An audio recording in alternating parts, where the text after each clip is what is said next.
মান সম্মান নিয়ে দাঁড়ানো সব কষ্ট হইতেছে। তুই চলে যা, তুই চলে যা, তোর মুখ আমরা দেখতে চাই না। আমার মা বলতেছিল আমার স্বামী স্ট্রোক করার জন্য তুই দায়ী। আমার মা কান্না করে আর এটা বলে, তুই মরলে তোর কবর হবে কই? তুই তো বেয়ারিশ লাশ হয়ে কবর হইব তোর। তখন আমি পড়াশোনা করতাম। একজনের বিয়েতে আমাদের প্রথম দেখা হয়। ওর সাথে যখন আমার পরিচয়টা হয়, দেখাশোনা হয়, কেন যেন ছেলেটাকে আমার খুব ভালো লাগছিল। বিয়ে বাড়িতে তখন ওর ফোন নাম্বারটা আমাকে দেয়, আমি ওর সাথে কন্ট্যাক্ট করি। আমাদের রিলেশন ছিল 3 মাসের মতো। এরপর ও আমাকে একদিন এরকম করে বলে যে রাত্রি চলো তুমি আমার মার সাথে দেখা করতে যাবা। তো তখন আমি বলি আমার ফ্যামিলি থেকে অ্যালাউ নাই বাইরে বের হওয়ার। তো আমি খুব কড়াকড়ি গার্ডেই ছিলাম আমার বাবা মার কাছে। তো বাবা মাকে আমি মিথ্যে কথা বলে যখন কিনা আমি ছেলেটার সাথে দেখা করতে তার মার বাসায় মিরপুরে আসি, তখন আমি বিশ্বাসই করতে পারতেছিলাম না যে আমি কোন জায়গাতে আসছি। এরপর আমাকে মা বলতেছে, ওর মা পুরাই আমাকে দেখে যে তুমি অল্প বয়সী, সামনে তুমি এক্সাম দিবা, এটা সেটা, মানে অনেক কিছু, তুমি আমার ছেলের সাথে কিভাবে আসছো কি। ওর মা আমাকে বুঝে টুঝে বলে কি, তখন রাত্রে 8:30 প্রায় বাজে। ওর মামাকে বলে যে মা তুমি এক কাজ করো, রাত তো অনেক হয়ে গেছে, তুমি তখন বাড়িতে যেতে পারবে না, তুমি আমার একটা রিলেটিভের বাসায় যাও। আর আমি আমার বাসায় যদি তোমাকে রাখি তাহলে আমি তোমাকে রাখতে পারবো না। আপনি কি মানে বাসা থেকে একবারই বের হয়ে গেছেন? না না না, শুধু তার সাথে দেখা করার জন্য বের হয়েছিলাম। এরপর যখন আমি বলতেছি, আমিও বুঝে উঠতে পারতেছিলাম না যে আমি কোথায় যাব। আর এত রাত্রে গেলে আমার এলাকার মানুষ খারাপ বলবে। আমি কল দিয়েছিলাম, আমার বাবা মাকে কল দিয়েছিলাম। তখন আমার বাবা মা বলতেছে তুই এত রাত্রে কার অনুমতি নিয়ে বের হয়েছিস? আমি মা আমার বান্ধবীর বাসায় এসে, আমি বাবা মাকে আর বলতে পারি না যে আমি কার সাথে আসছি। তো আমার বাবা বলে কার বাসায় এরকম এরকম। পরে আমি আবার আমার বান্ধবীর ফোন নাম্বারটা আমি বলছি যে তুই একটু কল করে বল যে আমি একটু কাজে বাইরে আসি, তুই একটু বল তোদের বাসায় আমি আসছি। তো আমার মা বাবা ওকে চিনতো, ওর সাথে কথা বলছে, কয় ঠিক আছে কালকে সকালে তুমি অঙ্গবাড়িতে দিয়ে যাও, মানে আমাদের বাড়িতে দিয়ে যেও। তো সেই সূত্রে আমার বাবা মা আর বেশি কিছুটা সন্দেহ করে নাই। আমি বয়ফ্রেন্ডের মার সাথে কথাবার্তা বললাম। এরপরে রাত হয়ে যাওয়ার কারণে আমার বয়ফ্রেন্ড ওর আত্মীয়র বাসায় রাখার জন্য আমাকে নিয়ে গেল। তখন আমি ওকে বারবার জিজ্ঞেস করতেছিলাম আমি যার সাথে আসছি, তুমি যে আমাকে এখানে নিয়ে যাচ্ছ, কোথায় নিয়ে যাচ্ছ? ও আমাকে বলে এটা আমার মামা হয়। আর আমার সামনে ওর মামাকে কল দিয়ে এভাবে বলতেছিল যে মামা আমি একজনকে নিয়ে আসতেছি, এরকম এরকম একটা বিপদে আছি, আজকে রাত তোমার বাসায় থাকবে, কালকে আমি ওকে নিয়ে চলে যাব। এরপর যখন নিয়ে গেল তখন আমি ওনার সাথে ওই বাসায় মানে ওঠার জন্য আনইজি ফিল হচ্ছিল আমার, যে আমি চিনি না জানি না একজন লোকের সাথে আমি কী করে যাই। এরপর উনি বলতেছিল যে মা তুমি আমার মেয়ের মতো ভয় পেও না, আমি তোমাকে সকালে ওর সাথে নিয়ে তোমাদের বাড়িতে দিয়ে আসবো। এরপর আমি ওনার সাথে দ্বিধা না করে আমি বলতেছি, মানে আমার বয়ফ্রেন্ডকে বলতেছি তুমি কি যাবা না? তখন ওই লোকটা, মানে যার বাসাতে আমরা গিয়েছি, ওই লোকটা বলতেছে যে তোমাদের এখনও বিয়ে হয় নাই, তোমাদের এখনও কোনো সম্পর্কে যাও নাই, আমি চাই না বিয়ে হওয়ার আগে তোমরা আমার বাসায় যাও। ওকে চলে যেতে বললো সাবধানে থেকো, তুমি বাবা বলে ডাইকো, কারণ তোমার বাবার বয়সী উনি। আচ্ছা ঠিক আছে। সেই লোকের সাথে, মানে যে আমার বয়ফ্রেন্ড যার সাথে পরিচয় করাই দিছিল তার রিলেটিভ। এরপর আমি ওনার সাথে বাসায় যাই। ওনাকে বাসায় মহিলা ছিল না, মহিলা ছিল না।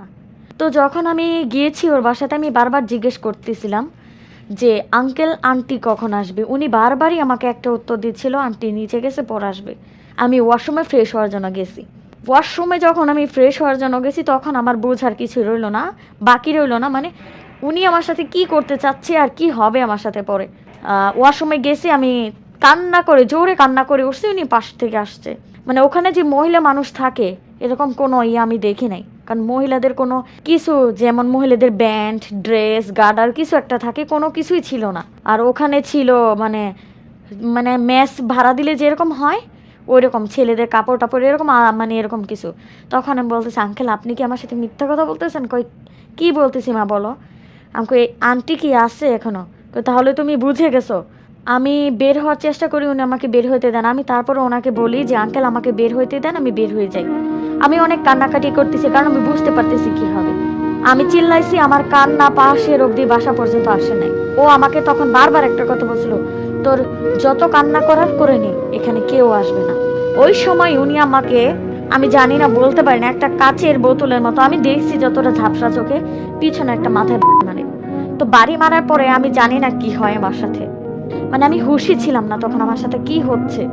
সকালে যখন আমার ঘুম ভাঙে তখন ও দেখি আমার পাশে, আর আমার চোখটা ঝাপসা ঝাপসা লাগতেছে। তখন দেখি ও আমার পাশে, ও আমাকে গলায় টিপতেছে। একদিকে ও রাত্রে আমার মাথায় করছে, আর আমার সাথে কি করছে আমি কিছুই জানি না। আমি বলতেছিলাম, আঙ্কেল আপনি আমার বাবার মতো, আমাকে প্লিজ ছেড়ে দেন।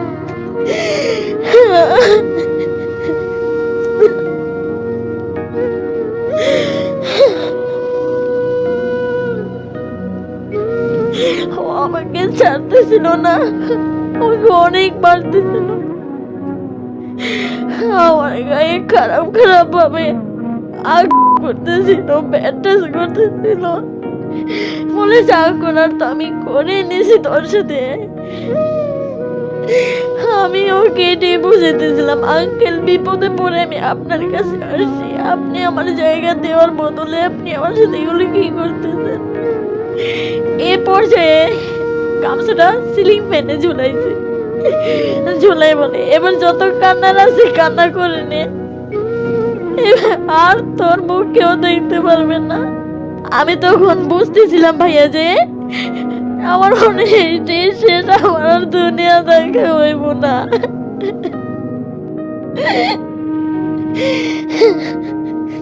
ও আমাকে বলতেছে, তুই তোর জীবন কিভাবে বাঁচাবি তুই বেঁচে নে। জানি না কিভাবে আমি বেঁচে আসছি, আল্লাহ তাআলাই ভালো জানে। আমি বারবার যখন বলতেছিলাম যে আপনি আমার বাবার বয়সী হন, পরে বলতেছে আচ্ছা তোরে যদি ছেড়ে দেই তাহলে তুই কি এখান থেকে চলে যাবি, এই যে তোর সাথে যা হলো এগুলোকে তুই কাউকে বলবি। আমি কই না, আমি কাউকেই বলবো না, আমি কাউকে কিছু বলবো না, আমাকে আপনি শুধু আমার বাবার কাছে যেতে দেন, আমি আমার বয়ফ্রেন্ডের সাথে দেখা করতে চাই না। জানি না ওর কি মায়া হয়েছিল আমার প্রতি, তখন ও আমাকে ওখান থেকে নামাইছে আর বলছে তুই এক কাজ কর, তুই আমার সাথে রিক্সায় যাবি, যে আমি ওর সাথে বুঝাই মানে ওর কাছে তোর বয়ফ্রেন্ডের কাছে তোকে বুঝাই দিয়ে আসবো, আর আমি নিজে তোর বয়ফ্রেন্ড আমি তোর বাড়িতে দিয়ে আসবো তোকে। আর আমাকে তো এখান থেকে সে শার্লিং দিয়ে রাখছে যাতে আমি কখনো এই বিষয়ে কাউকে না বলি, মানে আমার বয়ফ্রেন্ডকে না বলি, আমার আত্মীয় স্বজন কাউকে না বলি। তারপর যাই হোক আমি ওনার সাথে আসছি, দেখি আমার বয়ফ্রেন্ড আমার থেকে 10 মিনিট দূরত্ব হয় দাঁড়ায় আছে। ও দূর থেকে দেখতেছে যে আমাকে অন্যরকম দেখা যায়, ও দৌড়ে আসছে। ওই লোকটা তখনই বুঝতে পারছে ওর ভিতরে তো এখন ভয় কাজ করতেছে, ও বের হয়ে মানে রাস্তায় বের হয়ে গেছে। তখন আমি শুধু একটা কথাই আমার বয়ফ্রেন্ডকে বলছি, তোকে তো আমি বিশ্বাস করেই আসছিলাম, তুই কি আমার বিশ্বাসের মর্যাদাটা দিতে পারলি না, তুই আমার সাথে এরকম গেমটা কেন খেললি। আজকে আমি কোন সমাজে গিয়ে মুখ দেখাবো, কার কাছে গিয়ে মুখ দেখাবো আমি। তখন আমার বয়ফ্রেন্ড তখন 5 ওয়াক্ত নামাজ পড়তো, তখন ও কান্না করে, ওর মানি ব্যাগ ছিল হাতে, ফোন ছিল, সব রাস্তায় পড়ে গেছে, সবাই ওরে ধরাধরি করে পরে নিয়ে গেছে। তখন ও বলতেছে কি হয়েছে তোমার বলো, পুরো আমি সব ঘটনা বলছি এরকম এরকম। তারপরে ওরে ধরার জন্য পিছন থেকে ওখানে আনসার ছিল, আনসারদেরকে সব বলার পর আনসার ওকে ধরে নিয়ে আসছে। সেই লোককে? হ্যাঁ সেই লোককে। ও তখন আমাকে বলতেছে যে দেখ তোর যত টাকা লাগে আমি তোকে দিয়ে দিব, এই কথা যেটা হয়ে গেছে তোর সাথে হাইড কর, এখন পর্যন্ত কেউ জানে না তুই আর আমি ছাড়া। ওই সময় আবার আমার যে বয়ফ্রেন্ড ছিল ওর মাথা বেশি গরম হয়ে গেছিল, গরম হওয়ার কারণে ও এই যে এভাবেই করতেছিল যে আমি এটা পুলিশ কেস করব, আমি এটা করব সেটা করব। তখন আমার বয়ফ্রেন্ডের মারা চলে আসছে, সব ঘটনা পড়ে 500 থেকে 600 মানুষ জমা হয়েছে, আপনাকে আমি কি বলবো। আমাকে ওই পুলিশের কাছে দিয়ে দিল, ওখানে মহিলা পুলিশ ছিল, আমাকে চেক দিছে, চেক দেওয়ার সাথে সাথে বলে ওকে মেডিকেল টেস্টের জন্য টঙ্গীতে পাঠান। তখন আমার মেডিকেল টেস্টের জন্য টঙ্গীতে পাঠানো হয়েছে, মেডিকেল রিপোর্ট আনা হয়েছে, আমাকে সব দেখছে, দেখার পরে সততা পেয়েছে। তখনও বলতেছে যে মা, তখন মা বলতেছে, আসামিটা বলতেছিল মা তুই এখনো সময় আছে, এই ঘটনাটা হাইড করে দে, আমার তোর যত টাকা লাগে আমি তোকে এখন নগদ 7 লাখ টাকা দিব, মানে তুই এখন নিয়ে যা, আমি তোকে পরবর্তীতে আরো দিব। তো তখন আমি কোনো উত্তর দিই না, আমার বয়ফ্রেন্ড বলতেছে তুই কি এটা টাকার সাথে লেনদেন করতেছস, আত্মসম্মান মান সম্মান জিনিসটা এই মেয়ে যখন যদি এখন কিছু করে দায়টা কে নেবে, তুই না আমি, আমারই তো দায়টা আসবে, আমি কেন নিয়ে আসছিলাম। এরপরে ইনভেস্টিগেশন করার জন্য পুলিশ ওর বাসাতে আমাকে নিয়ে গেছে।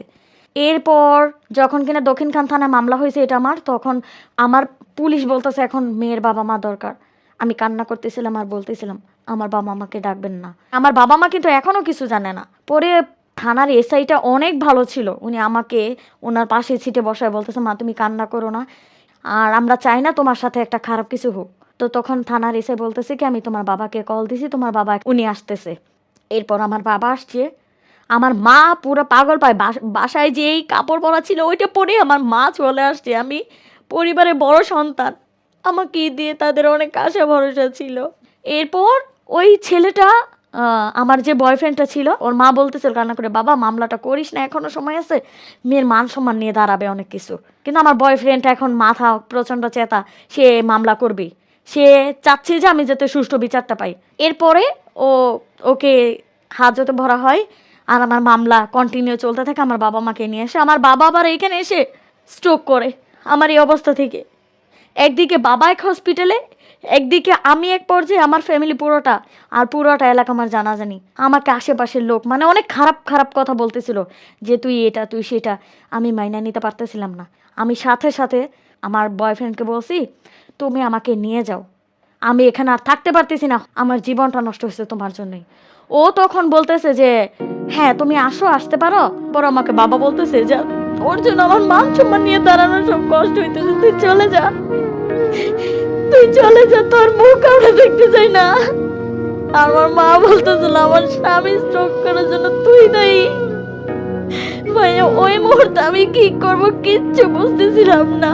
আমি বাড়ি ওর মাকে ফোন দিয়েছি যে মা, আম্মু, আন্টি আপনি আমাকে নিয়ে যান। ওর মা বলে, আমি তো তোমার যে ঘটনাটা হয়েছে পুরো সবাই জানাজানি হয়েছে, আমি তোমাকে এনে কোথায় রাখবো। বয়ফ্রেন্ডের মা? হ্যাঁ। তখন আমি কিছু না পেয়ে, হুশদুশ না পেয়ে, আমি যেখানে মামলা করছি পুলিশের কাছে গেলাম। তখন পুলিশ বলতেছে যে আচ্ছা আপনাদের বিয়েটা আমরাই দিয়ে দিব। এরপরে আমার বিয়ে হয়। ফাইনালি আপনার বয়ফ্রেন্ড আপনাকে বিয়ে করলো? হ্যাঁ, ফাইনালি ও আমাকে বিয়ে করে। আমরা নাখালপাড়াতে, তেজগাঁওতে থাকা শুরু করি, আলাদা বাসা ভাড়া নিয়ে? হ্যাঁ। এরপরে ওই ছেলে মানে আমার বয়ফ্রেন্ড আমার হাজবেন্ড হয়ে গেল। তারপরে আমার 1 বছর পরে আমার বেবি হয়। বেবি হওয়ার আগে থেকেই আমার সাথে আমাকেও টর্চার করতো, আমাকে মারতো, এই করতো সেই করতো, আমাকে পুরোনো কথা নিয়ে খুঁটা দিত। ওদিকে মামলাটার কি অবস্থা? মামলা চলতেছিল, মামলা চলে যাচ্ছিল। আমাকে যেদিন কোর্টে ডাকা হচ্ছিল আমি যাচ্ছিলাম। ওই লোকটা জামিন পেয়ে COVID-19 ও মারা যায়। করে গিয়ে আমি আবার এটা নিষ্পত্তি করে দিছি যে গত বছর আমি এটা নিষ্পত্তি করে দিয়ে আসছি যে লোক নাই, শুধু শুধু তার মামলা চাইলে তো কোনো লাভ নাই। এরপরে ওই লোকের চাপটা শেষ। এখন হলো আমার হাজবেন্ড। আমার হাজবেন্ড খুব টর্চার করে আমাকে, পুরোনো বিষয় নিয়ে আমাকে ইমোশনালি ব্ল্যাকমেল করে। এসে আমার হাজবেন্ড না শুধু, ওর পুরো ফ্যামিলি আর আমার বাপ মা তো পুরোটাই আমার উপরে খেপা। এখন আমার ছেলের বয়স 6.5 বছর। আমি অনেক চেষ্টা করতেছি এই সংসারটাকে টিকে রাখার জন্য। ও আমাকে কিছুদিন আগে বুঝায় সুঝায় নিয়ে ও আমাকে বলে ও আমাকে ডিভোর্স দেবে কাজী অফিসে। আমি ঝগড়া করলে কইতাম, হ্যাঁ তুই আমাকে ছেড়ে দে, তুই আমার থেকে বেটারটা পাবি। আমি তো এখন তোর লাইফে খারাপ বোঝা হয়ে দাঁড়াইছি, আর আমি পারতেছি না এই সংসারটা নিয়ে, আমি আর পারতেছি না, না পারতেছি। আমার বাবা মার কাছে গিয়ে শান্তি না পাইতেছি আমি, এখানে শান্তি মতো 2টা ভাতও আমি খেতে পারতেছি না এই সংসারে। এখন আমার ছেলে আছে, শুধু ছেলেটার মায়া করে করে আমার এখন 8-7 বছর হয় সংসার লাইফ।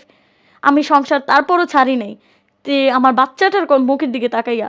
কিন্তু ও আমাকে ওই দিন নিয়ে আমাকে ডিভোর্স দিয়ে আমাকে নিজে নিয়ে সাইন টাইন দেওয়া সব কিছু করে রাখছে। এই যে 4-5 দিন হয়, মানে আমাকে দিয়ে 6টা কাগজে সাইনে ফিঙ্গার নিয়ে রাখছে, বলছে তালাকটা আমি ওকে দিছি, ও আমাকে দেয় নাই। ও যদি দিত এটা বলে অনেক টাকা পয়সা লাগতো, আর আমি যেটা দিছি তালাকটা, এই তালাক সাইন করলেন কেন? আমি জানতাম না কিছু। ও আমাকে বলছে কি যে কাজী আমাকে তখন বলতেছিল আপনি সাইনটা করে দেন, কারণ আপনার হাজবেন্ড আপনাকে ডিভোর্স দিয়ে দিছে। তখনও একবারের জন্য আমাকে বলে নাই যে আপনি তাকে তালাক দিচ্ছেন। কিন্তু যখন আমার সাইন করা শেষ তখন হুজুর বলে যে আপনাকে কিছু কথা বলে আপনি মনোযোগ দিয়ে শোনেন। এটা হলো বিষয়টা এরকম যে আপনার হাজবেন্ডের খরচা বেশি লাগবে, সেই সূত্র আমাদের সাথে আগে কথা বলে গেছে, আর আপনাকে 3 মাসের সময়ও দিছে। যদি আপনি ভালো হয়ে সংসার করতে পারেন করেন, না হলে আমাদের কার্যক্রম চলতে থাকবে, আপনি শুধু এসে সার্টিফিকেট নিয়ে যাবেন। ডিভোর্স হয়ে যাবে? হ্যাঁ, ডিভোর্স হয়ে যাবে। আপনি এখন স্বামীর সাথে আছেন না আলাদা আছেন? এখন বর্তমানে আমি আমার স্বামীর সাথে আছি।